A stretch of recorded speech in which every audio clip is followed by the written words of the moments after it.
Hello, everyone. Welcome to another episode of the Content Room. And today we have a very special guest, Shehan Selvanayagam. Shehan, hi. Hi, hi. Shehan, in this podcast we talk about content Nice. and the stories behind content. Now, these days, if you look at it, everybody is creating content. But honestly, how much of it totally works? Before we get to that question, we or the viewers would like to know how did you end up in this digital agency uh, atmosphere, or as a person who's heading a digital agency? How did it Okay. all start? So I tell everyone I'm not a advertiser. I'm not an agency person. I'm one of the few people in industry who don't come from an agency background. Started the journey when I was always a marketer. I was at Sri Lankan Airlines and I was at Nations Trust Bank. I remember I set up the Facebook page for Nations Trust Bank. Walked up the CEO, said, "Can we spend 5,000 rupees on advertising?" She said, "What is this rubbish channel you're trying to be on marketing? Don't spend this money," and all that. So I spent out of my own pocket, grew the following, and then realized this works. Okay. And at that point, digital marketing was not a word. There was no such thing called social media marketing, nothing. It's just marketing. But I believed in that area and I thought, okay, fine, this is something I need to explore. And then I thought, okay, let me start something. When was this? When did you start This this? was over 14 years ago. 14. So Uh, Loops, I believe, is one of the, we could say, one of the largest Sri Lankan born agencies at the moment, and it's growing rapidly. You yeah, have presence in overseas as well. correct. So Loops started 14 years ago. Yeah. Okay. So we started as so we wanted some funding, so we started as an IT development firm. Social media was like a by the way product, Okay. and we did some small web development here and there, and a few projects in here and there to kind of pay the bills. But then we started marketing social media. Social media when we marketed, no one knew it. Hmm. No one understood it. There was no buzz around it. Nothing. And then little by little. One or two brands started active. So before social media, Twitter was there. Hmm. So one of the first ones was a thing called Tweet Up SL. So all those active on Tweet Up SL would remember that it was one of the things that you met at a coffee shop and few people on Twitter kind of do the content. For the meetups, no major sponsorship. Someone will bring a box of chocolates and that's a prize. It was a very informal gathering. And it kind of pivoted from that when there was a report published in India which said the social media is the future, which no local data, Hmm. and that got two three companies on board and that started rocket balling in terms of that in getting that traction. Where is Loops present outside Sri Lanka right now? So we have a presence in few countries. So we have a presence in Australia and Qatar. We're setting up in Dubai. We tried with few other markets, some failed, some didn't work, but we have done work with over 15 different countries. Even some random countries like Samoa, a far-flung country right at the border of the international time zone. At one point we were handling their airline, their telco and the supermarket, and we were unofficially like the largest digital agency over there. Over there. So what's more interesting? What's more exciting? Marketing here or marketing overseas? Each one is different. Overseas is fun because you get to learn a lot more because you get to understand how people think. Here, there's a lot of knowledge what we have, which you can transition into that. But overseas, a lot more learning because I like to learn new markets. Like you explore a random market, you understand how people behave because each country behaves differently, each Hmm. segments behave differently. So that understanding is kind of fun to learn. So this question, Shahan, is a broad question. I don't know how you're going to answer it, but I'm going to ask it anyway. Can you actually say what works in content? What actually works in content right now? So thing is, content is a very broad thing. What and like I said, each one has their own preference. For example, my news feed of content would be completely different from yours or to anyone else. So what works for me may not work for you. But I think what I learned with the social media, around the upcoming influencers and all of that, keep it simple. Everyone complicates by doing very complicated content. Based overthink things. So I think the simpler the content is the way that you can get your message out. We try to be very niche, very things like that. Simple content work. There are trends like edutainment content or different topics, but that is based on the style. What matters to each person. So can you highlight and say, or can you point out and say, this is why most of the branded content fails? So one thing is authenticity. So now there's a shift for less polished content, Hmm. cleaned up content in terms of that. So people don't want one to spend like millions and millions on one ad and then use it for one time. They want to create 20 different ads, 30 different ads. So the growth of smaller content is become very popular, especially on digital. Hmm. But obviously, other channels you need your traditional ads also to run also. But digital is lots of content pieces. So you would say brands are overcomplicating content. Some brands are, because every time you want to stick your logo, make your logo bigger, put your prices, all that, so we overcomplicate things. So you're saying, in a way, brands are trying too hard instead of just keeping it simple. Yeah, because sometimes people understand the difference between brand communicating and selling. Social media essentially it's awareness creation. Right. You can't be putting everything to the client in one big thing there for them to understand. They won't understand it. Because I mean, generally, when you work in brands, they want to put everything on the visual. They fail to realize that people are browsing on a small screen phone, so you can't see the visual. Yeah. I recently saw an offer, some travel ad, and it was with a WhatsApp ad. So, and all the prices, everything is there. I can't click on it. It opens WhatsApp. Hmm. So, I can't click on it to read it because everything is too tiny. Yeah.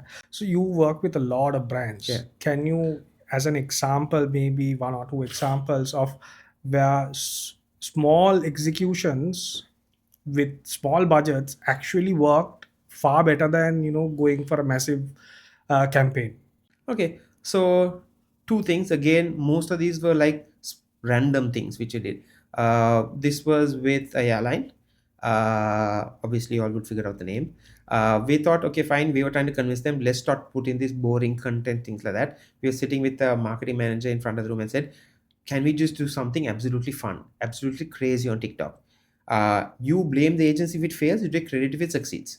And we then and there realized that Christopher Bale, I Yeah. think Batman flew on Sri Lankan Airlines. Oops, I said the airline. Yeah. Flew on Sri Lankan Airlines. So can we do a funny meme? Absolutely funny. Just use the TikTok filters, did something absolutely funny and posted it on TikTok. Then and then the meeting, and we said we'll take responsibility if it fails. It worked. It worked. It worked, grew the traction, and soon after that, their post started getting much more organic traction for the other post. Other posts. So the branded posts, which are all nicely branded, got more organic traction just because the one post pushed them over that. Yeah, Shahan, you built this conversation up to a very exciting point. Now, just like that, that's a very difficult thing for us also to Yeah. sometimes convince clients that not every post is going to give you a ROI or a sales lead, something like that. It's sometimes about getting attention. So the follow up products that you are going to advertise are going to get organic reach or organic engagement. Where do you see How do you see balancing this with clients? How do So you? generally, what I tell clients is obviously content creation is one, is advertising is separate. Uh, Generally, when it comes to advertising, you lock in a budget, you run especially you're a new client who's advertising for the first time. You may not know what works, what doesn't work. Allocate a small budget, lock it in for minimum 1 to 3 months. Then you see the effectiveness. Hmm. You can't run a campaign and expect results tomorrow. So you must allocate a budget. If you're a new brand, allocate it for 2 to 3 months budget and see whether it works or not. Then you know exactly certain KPIs because each product is different. You may be selling a financial tool, you may be selling FMCG, you may be selling a vehicle. You need to understand who's your audience, what works, what doesn't work, and what is the average conversion rate. I remember we handled a chicken brand, fried chicken brand. What worked more than the fried chicken was showing pictures of French fries. Hmm. Okay, that's it. We just show a picture of French fries. We got more engagement than any of the other posts. So it took some time to figure out that works. So how would you say uh, an agency or a brand should balance the content between, as a percentage, if you can Yeah. say, how many product content and how many general content to get organic traction or to keep up with the trends? How do So you there balance that? is no right mix in terms of that. But the whole thing is that you can run all of it at the same time with ads. Just because I put five content today does not mean the same person sees five content. It's with ads. You can say I will run one ad just for visibility and I run one ad just for ads. Hmm. So example, say I am a person who is selling a vehicle. I will have some reviews of cars, I have all of that. I'll have another one which runs as a call to action ad for lead generation or trial or whatever, which will be very, very specific. That can run for 1 month. So you sometimes it's not the quantity of the content. Hmm. Hmm. You can have even 5 pieces of content as long as advertise it evenly throughout the year, a month at least. Yeah. Now let's get into AI because that's a Yeah, talked about topic right now, and I think Loops is doing a lot of AI content, yeah, we and you started doing a lot. and I'm seeing some amazing content done from your agency. Some are actually lifelike, and you Yeah. can't even see the difference between AI and real life until you have gone and mentioned that in the caption. So how did you get into AI? What are you doing in AI, and where do you see AI in influencing content? Okay. So for me, I'm always believing the saying the paranoid survive. So therefore, I'm always paranoid and trying to look at forward thinking. It may work, it may not work. So always thinking, what is the future? Soon as AI came out, I thought, okay, fine, I need to get into it. Not just for video, for so many things. So I'm a heavy advocate of AI, much, much more than probably a lot more people, and I use it much heavily. Mm, Everyone in my office knows how very active I am on the platform. AI is also how you use it. If you use it badly, you will get garbage. So garbage in, garbage out. You need to have a good human creativity idea and is AI to execute it. I've been fairly successful personally in using this stuff to create good campaigns, and the team also has kind of understood that. So that has been working well. So I think the whole point with content creation with AI, uh, there is another saying which someone said. I think it was Arthur C. Clarke. Any science so advanced is indistinguishable from magic. So mm, any AI where you can't tell is AI, that's brilliant AI. mm. Okay, if you can't tell is AI, and there are commercials which some people don't know it's AI unless it's an expert or someone is very technical or someone who thinks they know it all and says, "Oh, I realize it is AI." Most people can't tell some of this content, Mm. and for average users they can't. That's again when you come to hyper realistic. But AI has a lot of things in terms that sometimes you need content to communicate things faster, uh, which shoots can't do. So Yeah, sometimes AI is much faster and quicker. yeah. So AI is useful, but you must be careful about not doing too much on that. So you use AI for content creation or the pre-production, about ideation and the strategy? Where do you use AI most? So we use it a lot throughout the entire journey, Mhm. but it's also used with human intelligence. Yeah, If you don't have your brain to figure out how to use it, it'll be garbage in, garbage out. I mean, the everybody says that AI is ruining creativity. There's no emotion. There's no human element. Where do you see on So this? I mean, this is a discussion I had several months ago when AI was in the early stages, with a couple of creative people and a few people and all that. My thing is, as a businessman, I said, look, I came up with a storyboard using AI, inspired using AI, wrote the storyboard, gave it to the client. Client approved it. We produced the video that was also done using AI. Client ran with it. Client loved the video. The video worked. Who loses out? I got paid, client benefited, our work was good, we did it in timely manner, everyone is happy, who loses? Yeah, Uh, as long as it's done rightly. Again, garbage in, garbage out is very, very critical. So if you do it well, client is happy, we are happy, everyone's happy, the customers are happy because they got some content for them. yeah. Uh, Pricing wise, do you see a big difference with producing content like the traditional way versus AI? Yes and no. So there are a lot of AI content. Example, if you compare it like to big production shoots, AI is cheaper. But also right now, still AI videos are still not that evolved. There are things you need to do shoots Mm-mm. right now. That may change in months, years from now. We never know. But right now, still there is element you need human interaction. Uh, there is a cost saving in certain things, but more than cost saving, I think it's speed, working with models, working with people. Another brand we are trying to create an AI. So they said that we can't shoot with models. It became very difficult to shoot with a particular model. So we just recreated AI version of that model. Mm-mm. So there is cost advantages definitely. Yeah, yeah. Shahan, now people say, we have a very limited attention span. Talking about attention span of a goldfish. So in this era, when you're producing content, when there are millions of content being produced every day, probably every hour, how do you get people to stop scrolling and look at your content? Good question, tough question, question that everyone wants. Sometimes there's two ways of doing it. Sometimes you want, if you create a long format content, you want people to sit and watch it. Hmm. Some people do, some people don't. But generally, you have the long format videos on YouTube, people do watch it. But also, you have people who watch a lot of micro videos. Hmm. So also, then you have to create multiple content for that also. Yeah. I think the algorithm of social media is so good right now, especially on platforms like TikTok. It knows what content you're looking for and it Hmm. shows you more of that content. So example, you're a person who's looking at traveling overseas to a particular country, you're going to see a whole lot of content from the country, Yeah. even though you like it or not. And you're going to see all travel offers, everything on that side. So I think you have to figure out the mix of creating a lot of content and a few content. But end of the day, what people always say, your first 2 3 seconds, if people don't engage, you know, what's the video? Shahan, now you mentioned TikTok also. That brings me to my next question. Do people really care about branded content anymore? Brands do, Mm-hmm. customers do. People like to have branded content, but the question is how much branded content. Like if your brand is everywhere on the content, people get cheesed off. But having some subtle branded content is fine. There's nothing wrong with it. Because the end of the day, someone's paying for it. Mm. And you see it. Example, if I have a drink in my hand and that says a brand name and that is branded, there's nothing wrong. Yeah. But drawing that balance is important.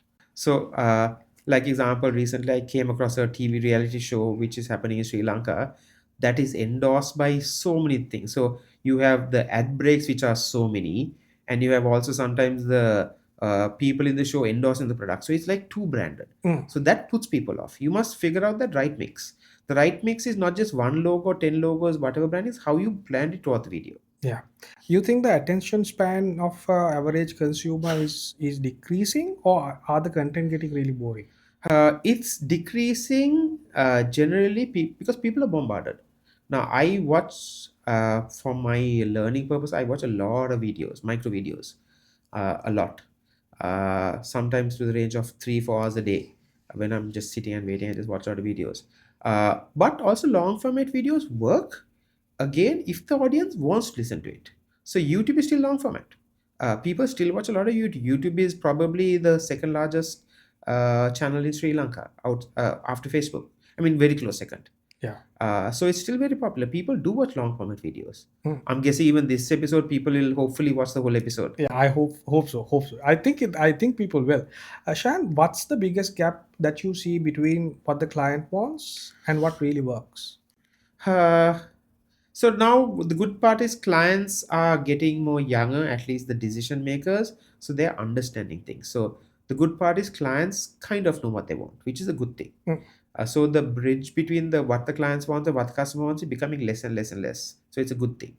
Uh, Clients kind of understand what the customers want. So it's so far I'm seeing with at least with our clients, it's a refreshing that clients know. Mm. Again, if it's a client who has already worked in digital marketing, worked with agencies in the past, but then you have clients which we have gone boarded who have never done any marketing. Now that's a tough journey, Yeah. educating them and all that. So they don't understand what to do and how to do. But generally, proud to say, actually, with most clients, not only our clients, they understand a lot more. Sometimes more than agencies. Okay. So have you seen agents? I mean, have you seen ideas, great ideas, get ruined because of a know-it-all, or because of some person not understanding the idea? How do you deal with situations like this? So that happens many times. I think so much so agencies, most agencies have graveyard of ideas which are so good. Sometimes they recycle when another client wants something different, and they kind of release it also. Well, there's two parts. One is sometimes agencies also get too creative. We miss the reason why someone wants something, and we get carried with the creativeness of the idea. Hmm. So sometimes clients are very simple, Peter. They say, "Look, I just want something." I remember a client long time ago, probably one of the most richest people in Sri Lanka. I think us and another agency we presented some crazy campaign. I said this campaign has this artwork with this type of visual. He said, I just want to promote a fridge. Yeah. Okay, just I want to promote a fridge. That's it. Why are you trying to complicate with difficult things? That's his question. And he was right. Yeah.